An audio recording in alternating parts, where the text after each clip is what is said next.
जय हिंद दोस्तों, स्वागत है आपका हमारे YouTube चैनल स्मार्ट पाठशाला में। तो आज पॉलिटी का 24वां चैप्टर है और उच्च न्यायालय का है, और इसका जितना भी MCQ होगा लगाएंगे। इससे पहले आप इस चैनल पर पहली बार आए हैं तो सब्सक्राइब कर लीजिए ताकि आपके पास वीडियो का नोटिफिकेशन चला जाए। और इससे पहले जितना भी क्वेश्चन है वो सारा MCQ आप लगा सकते हैं, प्ले लिस्ट में आपको सारा मिल जाएगा। तो चलिए स्टार्ट करते हैं। पहला क्वेश्चन है, भारत में कुल कितने उच्च न्यायालय हैं? भारत में कुल कितने उच्च न्यायालय हैं? तो 25। कितना है? 25। 25 गो है, ठीक है। चलिए 2 नंबर पे आते हैं। देश के 25 उच्च न्यायालयों में से न्यायाधीशों की कुल स्वीकृति संख्या कितनी है? कुल की स्वीकृति संख्या कितनी है? 1114। कितना? 1114। भारत के किस न्यायालय में न्यायाधीशों की संख्या सबसे कम है? किस न्यायालय में न्यायाधीशों की संख्या सबसे कम है? तो किस न्यायालय में है? सिक्किम उच्च न्यायालय में। किसमें है? सिक्किम उच्च न्यायालय में। चलिए अगला देखते हैं। सिक्किम उच्च न्यायालय में है न्यायाधीशों की सबसे कम। चलिए कुछ फ्लक्चुएट हो गया था। चौथा नंबर क्वेश्चन देखिए, भारत के किस उच्च न्यायालय में न्यायाधीशों की संख्या सबसे अधिक है? इलाहाबाद उच्च न्यायालय में। किसमें? इलाहाबाद उच्च न्यायालय में। 25 भारत के 25 उच्च न्यायालयों में से किसकी स्थापना सबसे बाद में हुई है? किसकी स्थापना सबसे बाद में हुई है? तो आंध्र प्रदेश उच्च न्यायालय की। किसकी? आंध्र प्रदेश उच्च न्यायालय की स्थापना सबसे बाद में हुई है। बम्बई उच्च न्यायालय, कलकत्ता उच्च न्यायालय तथा मद्रास उच्च न्यायालय की स्थापना एक साथ हुई थी। इन उच्च न्यायालयों की स्थापना किस वर्ष हुई थी? तो इन उच्च न्यायालयों की स्थापना जो है 1862 ईस्वी में हुई थी। कब? 1862 ईस्वी में हुई थी। किस उच्च न्यायालय के सर्वाधिक स्थायी और अस्थायी खंडपीठ है? सही और अस्थायी खंडपीठ है गुवाहाटी उच्च न्यायालय के। किसके? अस्थायी और अस्थायी खंडपीठ है गुवाहाटी उच्च न्यायालय के। भारत के किस संघ शासित क्षेत्र का अपना उच्च न्यायालय है? कौन सा संघ शासित क्षेत्र है जिसका अपना उच्च न्यायालय? तो दिल्ली है। कौन है? दिल्ली। निम्नलिखित में से किस राज्य का अपना स्वयं का उच्च न्यायालय नहीं है? अपना स्वयं का उच्च न्यायालय नहीं है, तो नागालैंड का नहीं है। किसका? नागालैंड। 10 नंबर पे आते हैं। 10 नंबर कह रहा है, निम्नलिखित में से कौन सा उच्च न्यायालय एक से अधिक राज्यों का उच्च न्यायालय है? एक से अधिक राज्यों का उच्च न्यायालय गुवाहाटी उच्च न्यायालय। किसका है? गुवाहाटी उच्च न्यायालय। पटना उच्च न्यायालय की स्थापना कब हुई? पटना उच्च न्यायालय की स्थापना कब हुई? 1916 ईस्वी में। कब हुई? 1916। भारत का सबसे बड़ा उच्च न्यायालय है।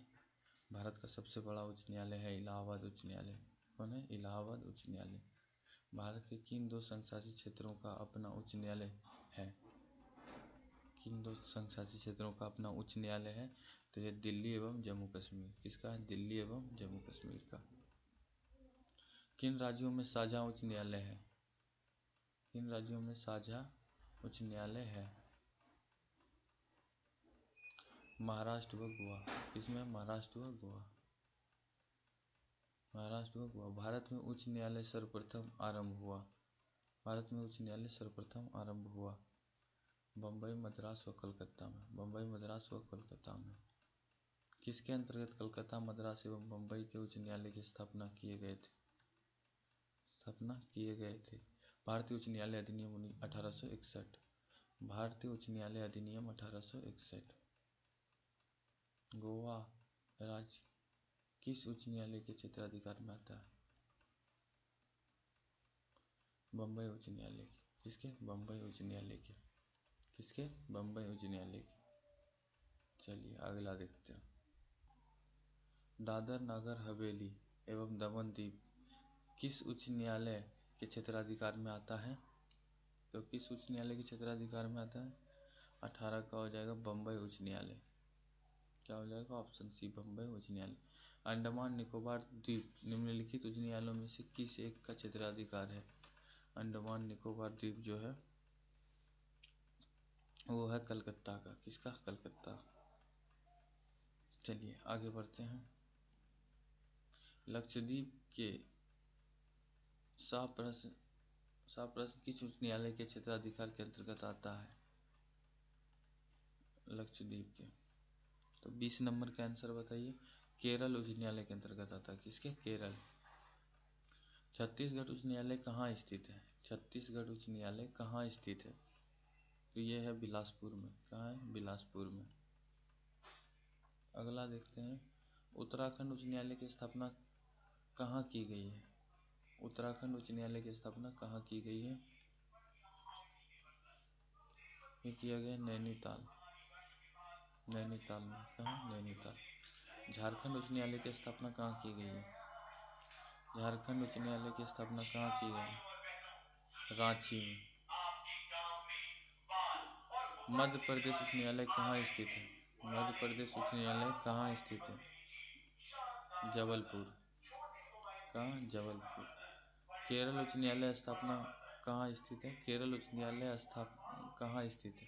केरल का उच्च न्यायालय कहाँ स्थित है? एर्नाकुलम में। कहाँ? एर्नाकुलम में। ओडिशा राज्य का उच्च न्यायालय कहाँ अवस्थित है? ओडिशा राज्य का उच्च न्यायालय कहाँ अवस्थित है?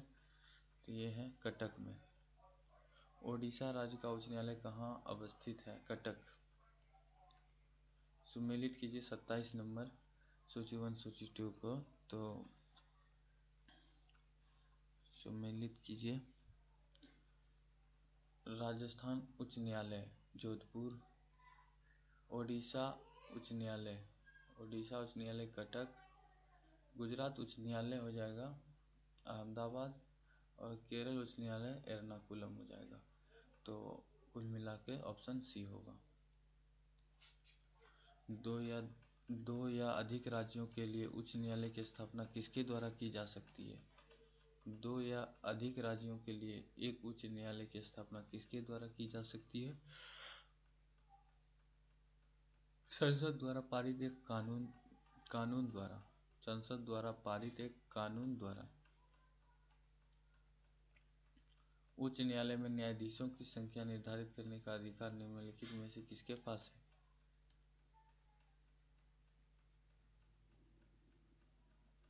राष्ट्रपति के पास। किसके पास? राष्ट्रपति के पास।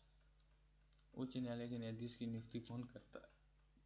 उच्च न्यायालय के न्यायाधीशों की कौन करता है? राष्ट्रपति। उच्च न्यायालय के न्यायाधीशों की नियुक्ति के लिए राष्ट्रपति निम्न में से किससे परामर्श करता है? किससे परामर्श करता है? सर्वोच्च न्यायालय का मुख्य न्यायाधीश, संबंधित राज्य के उच्च न्यायालय के मुख्य न्यायाधीश, संबंधित राज्य के राज्यपाल, उपयुक्त सभी हो जाएगा। ठीक है, चलिए अगला देखते हैं 32 नंबर। उच्च न्यायालय में बकाया कार्य को निपटाने के लिए राष्ट्रपति अपना न्यायाधीश की नियुक्ति अधिक से अधिक कितने समय के लिए कर सकता है? अधिक से अधिक कितने समय के लिए कर सकता है? तो 2 वर्ष के लिए कर सकता है। कितने वर्ष के लिए? 2 वर्ष के लिए कर सकता है। ऑप्शन सी पे है। उच्च न्यायालय में न्यायाधीश के पद पर नियुक्त होने के लिए क्या अर्हता होनी चाहिए? क्या अर्हता होनी चाहिए? तो वह भारत का नागरिक हो एवं उसकी आयु 62 वर्ष से कम हो, उसने भारत क्षेत्र में कोई न्यायिक पद धारण किया हो, वह किसी उच्च न्यायालय या दो से अधिक ऐसे न्यायालय में लगातार अधिवक्ता रहा हो। उपयुक्त सभी हो जाएगा। ऑप्शन डी पे।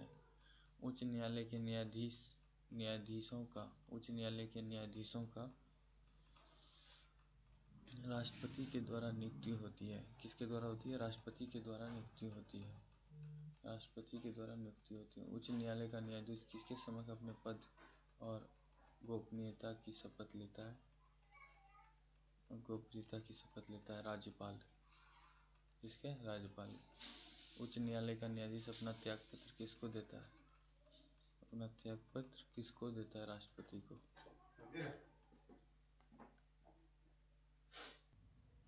37 देखिए। 37 कह रहा है उच्चतम न्यायालय के निर्देशों के आचरण पर बहस कहाँ की जा सकती है? बहस कहाँ की जा सकती है? इनमें से कहीं भी नहीं। इनमें से जो लिखा हुआ है कहीं भी नहीं। अगला देखते हैं। किसी न्यायाधीश को एक उच्च न्यायालय से दूसरे में स्थानांतरित करने का अधिकार निम्नलिखित में से किसको है? भारत के राष्ट्रपति को। किसको है? भारत के राष्ट्रपति। उच्च न्यायालय के न्यायाधीश को कौन हटा सकता है? कौन हटा सकता है? विशेष बहुमत से पारित संसद के प्रस्ताव पर राष्ट्रपति। ऑप्शन ए पे है, ठीक है। उच्च न्यायालय के न्यायाधीश को उसके पद से केवल किन प्रमाणित आधारों पर हटाया जा सकता है? किन प्रमाणित आधारों पर हटाया जा सकता है? कदाचार, असमर्था। कदाचार, असमर्था, उपयुक्त दोनों हो जाएगा। उच्च न्यायालय के न्यायाधीश की अधिकतम आयु सीमा कितनी है? अधिकतम आयु सीमा कितनी है? 62 वर्ष। उच्च न्यायालय के मुख्य न्यायाधीश तथा अन्य न्यायाधीश को प्रतिमाह क्रम से कितना वेतन मिलता है? प्रतिमाह कितना वेतन मिलता है? 2.5 लाख से 2,25,000 के बीच, ठीक है। चलिए अगला देखते हैं। अगला है 43 नंबर। किसी राज्य के उच्च न्यायालय को न्यायाधीश के वेतन तथा भत्ते निम्नलिखित में से कौन सी निधि पर पारित होते हैं? कौन सी निधि पर पारित होते हैं? तो यह संबंधित राज्य की संचित निधि, संबंधित राज्य की संचित निधि पर, ठीक है। 43 हो गया। उच्च न्यायालय के मुख्य न्यायमूर्ति और अन्य न्यायाधीश कितनी आयु तक पद पर बने रहते हैं? कितनी आयु तक पद पर बने रहते हैं? तो ये 62 वर्ष। कितना? 62 वर्ष।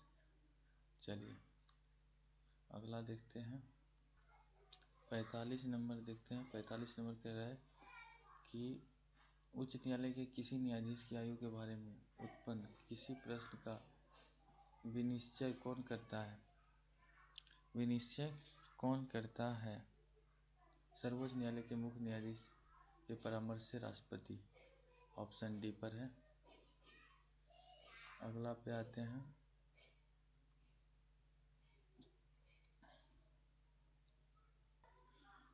उच्च न्यायालय के न्यायाधीश पद पर नियुक्त होने वाली प्रथम महिला कौन है? अन्ना चेड्डी। कौन है? अन्ना चेड्डी। ऑप्शन ए पे है, ठीक है। चलिए अगला देखते हैं। 47 नंबर पे आइए। राज्य के उच्च न्यायालय की मुख्य न्यायाधीश नियुक्त की जाने वाली प्रथम भारतीय महिला कौन थी? पहली भारतीय महिला कौन थी? बताइए। 47 का बताइए। अगर आप लोग जानते हैं तो लीला सेठ थी। कौन? लीला सेठ। 48 पे आइए। उच्च न्यायालय में मुख्य न्यायाधीश के अतिरिक्त कुल कितने न्यायाधीश का प्रावधान संविधान में है? कुल कितने न्यायाधीश का प्रावधान संविधान में? कोई सीमा नहीं, कोई सीमा नहीं। मौलिक अधिकारों को लागू करने अथवा अतिक्रमण करने के मामले में उच्च न्यायालय निम्नलिखित में से किस प्रकार का आदेश जारी कर सकता है? उच्च न्यायालय निम्नलिखित में से किस प्रकार का आदेश जारी कर सकता है? उपयुक्त सभी। अधिकार प्रस्ताव, बंदी, प्रत्यक्षीकरण, उत्प्रेषण, परमादेश, प्रतिषेध, ठीक है। सब हो जाएगा।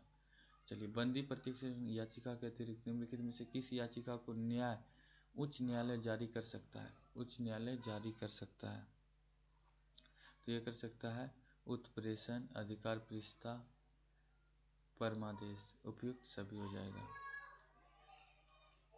उच्च न्यायालय अपने अधीनस्थ न्यायालय या अर्धन्यायिक न्यायिकों के विरुद्ध उत्प्रेषण रीट तब जारी कर सकता है जब निर्णय या आदेश में कोई विधि संबंधी त्रुटि हो, जब निर्णय या आदेश को पारित करने में नैसर्गिक न्याय के सिद्धांत का उल्लंघन हुआ हो, जब निर्णय या आदेश को पारित करने की अधिकारिता को अधिक में कार्य किया गया हो। उपयुक्त सभी में। उच्च न्यायालय की परमादेश जारी करने की शक्ति के अंतर्गत आते हैं आता है संवैधानिक अधिकार, मौलिक अधिकार, संवैधानिक अधिकार। उपयुक्त सभी हो जाएगा। उच्च न्यायालय को किसका अधीक्षण करने का अधिकार है? उच्च न्यायालय को किसका अधीक्षण करने का अधिकार है? अधीनस्थ न्यायालय को। किसका है? अधीनस्थ न्यायालय को। भारत में उच्च न्यायालय के संबंध निम्नलिखित में कथनों पर विचार कीजिए। किसी भी संघ राज्य क्षेत्र का अपना उच्च न्यायालय नहीं। तो देश में 25 उच्च न्यायालय है, ये सही हो जाएगा। और उच्च न्यायालय के न्यायाधीश 62 वर्ष की उम्र तक पद धारित करते हैं। ये 4 हो जाएगा, 3 नहीं होगा, 1 और 4 हो जाएगा, ऑप्शन सी पे है। चलिए अगला देखते हैं। निम्नलिखित उच्च न्यायालय में से कौन से एक से अधिक राज्यों केंद्र शासित प्रदेश के लिए है? केंद्र शासित प्रदेश के लिए है तो गुवाहाटी। कौन सा? गुवाहाटी। निम्नलिखित में से कौन सा कथन उच्च न्यायालय के सेवानिवृत्त जज के विषय में सही है? सेवानिवृत्त जज के विषय में सही है तो 56 का बताइए। वह सर्वोच्च न्यायालय में वकालत कर सकता है। वह सर्वोच्च न्यायालय में वकालत कर सकता है। 56 हो गया। चलिए आगे बढ़ते हैं। 56 नंबर देखिए। 56 नंबर कह रहा है, सबसे पहले किस उच्च न्यायालय ने घोषणा की थी कि वंद असंवैधानिक है? किसने की थी? केरल उच्च न्यायालय। किसने? केरल उच्च न्यायालय। निम्नलिखित में से कौन सा ही सुमेलित नहीं है? कौन सा सही सुमेलित नहीं है? मध्य प्रदेश उच्च न्यायालय भोपाल। मध्य प्रदेश उच्च न्यायालय भोपाल। मध्य प्रदेश उच्च न्यायालय भोपाल। उच्च न्यायालय के न्यायाधीश के वेतन में कब कमी की जा सकती है? कब कमी की जा सकती है? वित्तीय आपातकाल में। इसमें वित्तीय आपातकाल में। बम्बई उच्च न्यायालय के क्षेत्राधिकार के अंतर्गत कौन से राज्य संघ शासित क्षेत्र आते हैं? कौन से राज्य संघ शासित क्षेत्र में आते हैं? तो 60 का बताना है। महाराष्ट्र, गोवा, दादर नागर हवेली एवं दमन द्वीप। 1, 2, 3 ऑप्शन डी हो जाएगा। चलिए, एक उच्च न्यायालय का न्यायाधीश अपना त्यागपत्र संबोधित करता है। अपना त्यागपत्र संबोधित करता है राष्ट्रपति को। भारत में चलित न्यायालय मोबाइल कोर्ट इनका मानसपुंज है। इनका मानसपुंज है doctor APJ Abdul Kalam. Doctor APJ Abdul Kalam. विधि आयोग किस अध्यक्ष ने अपनी रिपोर्ट में समर्थन किया कि प्रत्येक उच्च न्यायालय के 1/3 न्यायाधीश दूसरे राज्य से होना चाहिए? दूसरे राज्य से होना चाहिए।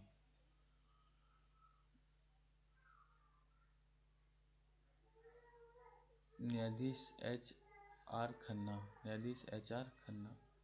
भारत के कितने उच्च न्यायालय की अधिकारिता में से एक से अधिक राज्य हैं? संघ राज्य क्षेत्र शामिल नहीं है। 64 नंबर का बताइए। 64 तो 3 है। कितना? 3। निम्नलिखित कथनों पर विचार कीजिए। निम्नलिखित कथनों पर विचार कीजिए और देखिए इसका आंसर दीजिए। चलिए 65 का बताइए। अगर जानते हैं तो केवल 1 हो जाएगा इसमें। ठीक है। भारत में उच्च न्यायालय के न्यायाधीश को हटाने के लिए रीति उच्चतम न्यायालय के न्यायाधीश को हटाने की रीति के समान है। ऑप्शन ए 1 हो जाएगा, दूसरा नहीं होगा। चलिए अगला देखते हैं। 65 हो गया। आगे बढ़ते हैं। नीचे 2 वक्त दिए गए हैं। एक को कथन ए तथा दूसरे को कथन आर कहा गया है। इन दोनों वाक्यांशों का उत्तर नीचे दिए गए कूट का सही चुनिए। भारत में प्रत्येक राज्य क्षेत्र में एक उच्च न्यायालय विद्यमान है। भारत के संविधान यह प्रावधान है कि प्रत्येक राज्य में एक उच्च न्यायालय हो। तो इसका कूट का प्रयोग कीजिए और आंसर दीजिए 66 का। ए गलत है परंतु आर सही है। ऑप्शन डी पे है। ठीक है, ये गलत है लेकिन आर सही है। चलिए आगे बढ़ते हैं। भारत के संविधान का कौन सा अनुच्छेद उच्च न्यायालय को रीट जारी करने का अधिकार देता है? रीट जारी करने का अधिकार देता है अनुच्छेद 226। संविधान के अनुच्छेद 226 के अंतर्गत उच्च न्यायालय द्वारा दिया गया निर्देश परिवर्तन किया जा सकता है। परिवर्तन किया जा सकता है उपयुक्त किसी के द्वारा नहीं। उपयुक्त किसी के द्वारा नहीं। उच्च न्यायालय का न्यायाधीश बनने के लिए कम से कम कितने वर्ष की उच्च न्यायालय के अधिवक्ता के रूप में वकालत का अनुभव होना चाहिए? वकालत का अनुभव होना चाहिए 10 वर्ष। दिल्ली उच्च न्यायालय की पहली महिला न्यायाधीश कौन थी? पहली महिला न्यायाधीश कौन थी दिल्ली उच्च न्यायालय के? तो लीला सेठ थी। कौन थी? लीला सेठ। आंध्र प्रदेश उच्च न्यायालय कब से अस्तित्व में आया? कब से अस्तित्व में आया? 1 जनवरी 2019 से। कब से? 1 जनवरी 2019 से। आंध्र प्रदेश का उच्च न्यायालय स्थित है? आंध्र प्रदेश का जो उच्च न्यायालय है वो कहाँ स्थित है? वो है अमरावती में। कहाँ? अमरावती में। भारत के कितने संघशासित क्षेत्रों का अपना उच्च न्यायालय है? कितने संघशासित क्षेत्रों का भारत में उच्च न्यायालय है? तो 3। निम्नलिखित में से क्या उच्च न्यायालय और उच्चतम न्यायालय दोनों की अधिकारिता के अधीन आता है? अधिकारिता के अधीन आता है। मूल अधिकारों का संरक्षण। मूल अधिकारों का संरक्षण। भारत का 25वां उच्च न्यायालय है? भारत का 25वां उच्च न्यायालय है आंध्र प्रदेश का उच्च न्यायालय। निम्नलिखित में से कौन सा भारत का सबसे पुराना उच्च न्यायालय है? भारत का सबसे पुराना उच्च न्यायालय कोलकाता है। कौन सा? कोलकाता। चलिए आगे बढ़ते हैं। ख़त्म हो गया तो यहीं पे समाप्त करते हैं। ये आपका जो है पॉलिटी का 24वां चैप्टर कंप्लीट हो गया। इस चैनल पर पहली बार आए हैं तो सब्सक्राइब कर लीजिए, वीडियो को लाइक कर दीजिए अच्छा लगे तो। मिलते हैं नेक्स्ट वीडियो में, तब तक के लिए जय हिंद।